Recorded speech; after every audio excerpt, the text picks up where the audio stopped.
நான் ராதிகா, வயது 32.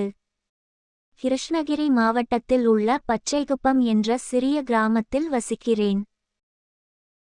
என் முகம் பார்க்க சுமாராக இருக்கலாம், ஆனால் என் கண்கள் எப்போதும் உணர்ச்சிகளின் கதையைச் சொல்கின்றன. பி. ஏ.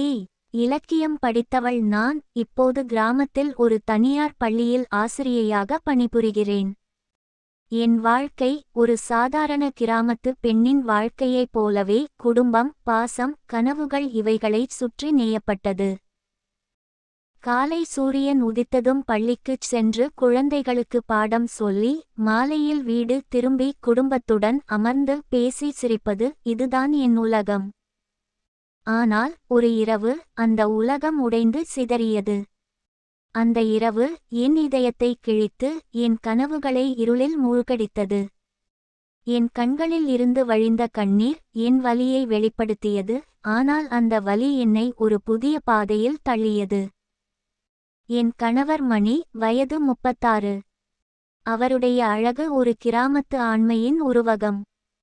கருப்பு நிற தாடி சற்று வளர்ந்து அவருக்கு ஒரு கவர்ச்சியான தோற்றத்தை கொடுக்கும். அவருடைய கண்கள் ஆழமானவை, கருப்பு நிறத்தில், பார்க்கும்போது உள்ளே மறைந்திருக்கும் ஒரு மர்மத்தை உணர்த்தும்.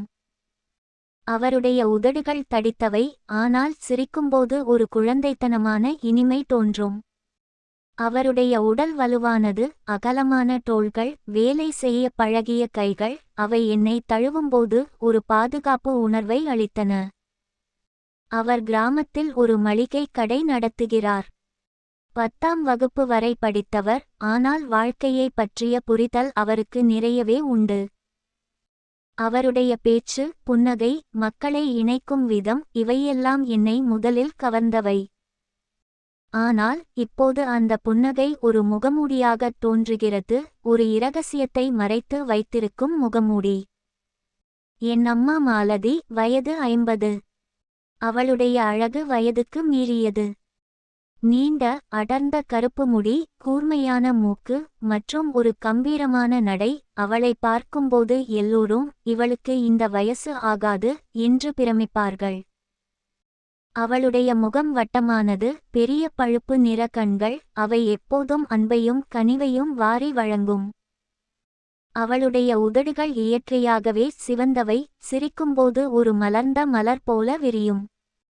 அவளுடைய உடல் நிரம்பியது, ஆனால் அது ஒரு தாய்மையான மென்மையைக் கொண்டது. மென்மையான இடுப்பு, வளைந்த உருவம், அது கிராமத்து பெண்களின் இயற்கையான அழகை பிரதிபலிக்கும். அவள் படிக்கவில்லை, ஆனால் வீட்டை நிர்வகிப்பதில் அவளுக்கு நிகர் அவளே. அவளுடைய அன்பு எனக்கு எப்போதும் ஒரு கோட்டையாக இருந்தது. ஆனால் இப்போது அந்த கோட்டை இடிந்து விழுந்துவிட்டதோ என்று தோன்றுகிறது, ஒரு புயலால் சிதைக்கப்பட்ட கோட்டை. என் பெரியம்மா சுமதி, வயது 55. அவளுக்கு ஒரு வசீகரமான, முதிர்ச்சியான அழகு உண்டு. அவளுடைய முகம் நீளமானது, உயரமான நெற்றி, பளபளக்கும் தோல், வயதுக்கு மீறிய பிரகாசம். அவளுடைய கண்கள் கருப்பு நிறத்தில், கூர்மையானவை, ஒரு கதையை மறைத்து வைத்திருப்பது போல. அவளுடைய முடி சற்று நரைத்திருந்தாலும் அது அவளுக்கு ஒரு அழகிய முதிர்ச்சியை சேர்க்கிறது. அவளுடைய உடல் ஒல்லியானது, ஆனால் வலுவானது. நீண்ட கால்கள், மென்மையான கைகள், அவை தையல் வேலை செய்யும்போது ஒரு கலைஞனின் நயத்தை வெளிப்படுத்தும். அவள் ஒரு தையல் கலைஞர், கிராமத்தில் பெண்களுக்கு புடவைகள், சுடிதார்கள் தைத்து கொடுப்பவள். படிப்பு 7ஆம் வகுப்போடு நின்று விட்டாலும் அவளுடைய பேச்சில் ஒரு ஞானமும் நகைச்சுவையும் இருக்கும். அவள் எனக்கு ஒரு இரண்டாவது அம்மாவாகவே இருந்தாள். ஆனால் இப்போது அவளை நினைக்கும்போது என் இதயம் வலியால் துடிக்கிறது, ஒரு குத்தப்பட்ட இதயம் போல. மணியின் வாழ்க்கை கடையைச் சுற்றியே இருக்கும். காலையில் எழுந்து ஒரு கப் காப்பியுடன் பேப்பர் படிப்பார். மாலையில் கடை மூடிய பிறகு கிராமத்து நண்பர்களுடன் அமர்ந்து பேசுவார், சிரிப்பார், சில சமயம் புலம்புவார். அவர் ஒரு சமூக பிரியர், எப்போதும் மக்களுடன் இணைந்து அவர்களுக்கு உதவி செய்வார். ஆனால் சமீப காலங்களில் அவர் இரவு நேரங்களில் கடை வேலை என்று சொல்லி வெளியே செல்வது அதிகமானது. அவர் பேச்சில் ஒரு மாறுதல் இருந்தது. சில சமயம் என்னை பார்க்காமல் பேசுவார், வேறு எங்கோ மனம் சென்றது போல. அந்த மாறுதல் என்னை சிறிது சிறிதாக சந்தேகப்பட வைத்தது. ஆனால் நான் அதை புறக்கணித்தேன், ஏனென்றால் என் அன்பு அப்படி. என் அம்மா மாலதி, அவளுடைய பழக்கங்கள் வீட்டைச் சுற்றியே இருக்கும். காலையில் சமையல், பகல் நேரத்தில் தோட்டத்தில் வேலை, மாலையில் அண்டை வீட்டாருடன் பேசுவது.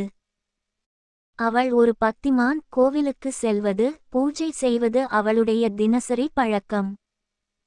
ஆனால் சமீபத்தில் அவள் சுமதியுடன் பேச வேண்டும் என்று சொல்லி மாலையில் வெளியே செல்வது அதிகமானது. அவளுடைய பேச்சில் ஒரு பதற்றம், ஒரு ரகசியம் மறைந்திருப்பது போல உணர்ந்தேன்.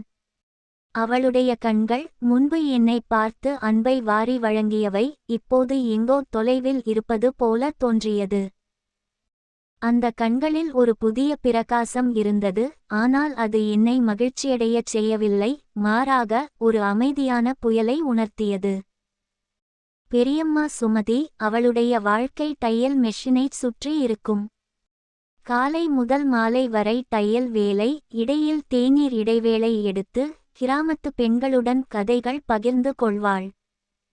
அவளுடைய நகைச்சுவை அவளை கிராமத்தில் பிரபலமாக்கியது. ஆனால் சமீபத்தில் அவளும் இரவு நேரங்களில் மாலதியுடன் பேச என்று வெளியே செல்வது அதிகமானது. அவளுடைய சிரிப்பில் ஒரு புதிய மினுமினுப்பு இருந்தது. ஆனால் அது என்னை மகிழ்ச்சியடையச் செய்யவில்லை, மாறாக ஒரு சந்தேகத்தை உருவாக்கியது. அவளுடைய கதைகள் சமீபத்தில் மாறியிருந்தன, அதிக உணர்ச்சிகரமானவை, இரகசியமானவை. இந்த மாறுதல்கள் மெதுவாக என் கவனத்தை ஈர்த்தன. முதலில் அவர்களின் சந்திப்புகள் சாதாரணமாக தோன்றின.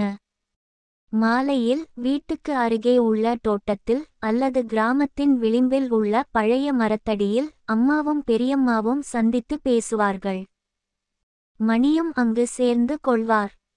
அவர்கள் பேச்சு முதலில் கிராம விஷயங்களை பற்றியாக இருக்கும். கடை வியாபாரம், தையல் வேலை, வீட்டு பிரச்சினைகள். ஆனால் அந்த பேச்சு நீண்டு கொண்டே போகும். ஒரு மணி நேரம், சில சமயம் அதற்கு மேலும். மணியின் குரல் உயர்ந்து, அம்மாவின் சிரிப்பு அங்கு எதிரொலிக்கும். பெரியம்மா தன் நகைச்சுவை கதைகளைச் சொல்லி அவர்களை சிரிக்க வைப்பாள். அவர்கள் அருகருகே அமர்ந்து சில சமயம் கைகளை தொட்டு மெதுவாக கிசுகிசுப்பார்கள். நான் தொலைவில் இருந்து பார்த்திருக்கிறேன், ஆனால் அப்போது அதை குடும்ப பாசம் என்று நினைத்தேன். ஆனால் அந்த சந்திப்புகள் இரவு நேரங்களுக்கு மாறின. அவர்கள் அந்த பழைய, பாழடைந்த வீட்டை தேர்ந்தெடுத்தார்கள். இரவின் இருளில் அந்த வீட்டின் உடைந்த ஜன்னல்களில் இருந்து மங்கிய வெளிச்சம் வெளியேறுவதை பார்த்தபோது என் மனம் சந்தேகத்தால் நிரம்பியது. அந்த சந்திப்புகள் இப்போது இரகசியமானவை, சுவாரஸ்யமானவை, ஆனால் எனக்கு அது ஒரு முட்கள் நிறைந்த பாதை போல தோன்றியது. அந்த சந்திப்புகளின் உண்மை அந்த இரவில் என் முன் வெளிப்பட்டது. அந்த பழைய வீட்டில் மணி, அம்மா மாலதி மற்றும் பெரியம்மா சுமதி மூவரும் ஒரு தகாத உறவில் மூழ்கியிருந்தார்கள். அவர்கள் உடைகளை களைந்து ஒருவரையொருவர் தழுவி முத்தமிட்டு உடலுறவில் ஈடுபட்டிருந்தார்கள்.